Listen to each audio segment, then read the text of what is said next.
പ്രകാശമേ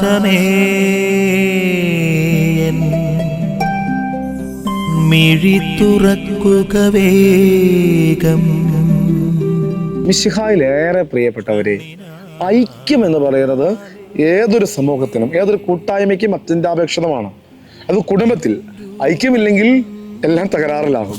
സമൂഹത്തിൽ ഐക്യമില്ലെങ്കിൽ അത് താളം തെറ്റും. സമർപ്പണ ജീവിതങ്ങളിൽ, സമർപ്പണ മേഖലകളിൽ, എല്ലായിടങ്ങളിലും ഈ ഐക്യത്തിന്റെ പ്രസക്തിയുണ്ട്. അതുകൊണ്ട് തന്നെ തൻ്റെ പൗരോഹിത്യ പ്രാർത്ഥന, തൻ്റെ ശിഷ്യ സമൂഹത്തിന് വേണ്ടി പൗരോഹിത്യ പ്രാർത്ഥന നടത്തുന്ന ഈശോ മിശിഹാ, പിതാവേ, ഇവർ ഒന്നായി തീരുന്നതിന് വേണ്ടി വിഘടിച്ചു നിൽക്കാനല്ല, തങ്ങൾ ആരാണ് വലിയവൻ, തങ്ങൾ ആരാണ് ചെറുത് എന്നൊക്കെയുള്ള ചിന്തകളൊക്കെയുള്ള ശിഷ്യഗണത്തിൻ്റെ ഇടയിലേക്ക് പറയുവാണ്, പിതാവ്, ഇവർ ഒന്നായി തീരുന്നതിന് വേണ്ടിയാണ് ഞാൻ ഇവർക്ക് വേണ്ടി പ്രാർത്ഥിക്കുന്നത് എന്ന് പറഞ്ഞുകൊണ്ട് തൻ്റെ ശിഷ്യഗണത്തെ ചേർത്ത് നിർത്താൻ വേണ്ടി പരിശ്രമിക്കുന്ന ഈശോ മിശിഹാ, കർത്താവിൻ്റെ വഴി പിന്തുടരുന്ന വ്യക്തികൾ, അത് സമൂഹമാകട്ടെ, സമർപ്പണ സമൂഹങ്ങളാകട്ടെ, വൈദിക സമൂഹമാകട്ടെ, കുടുംബങ്ങളിലാകട്ടെ, ഇടവകളിലാകട്ടെ, എവിടെയും ഈ ഐക്യത്തിൻ്റെ പ്രാധാന്യമുണ്ട് എന്ന് ഈശോ മിശിഹാ ഓർമ്മിപ്പിക്കുകയാണ്.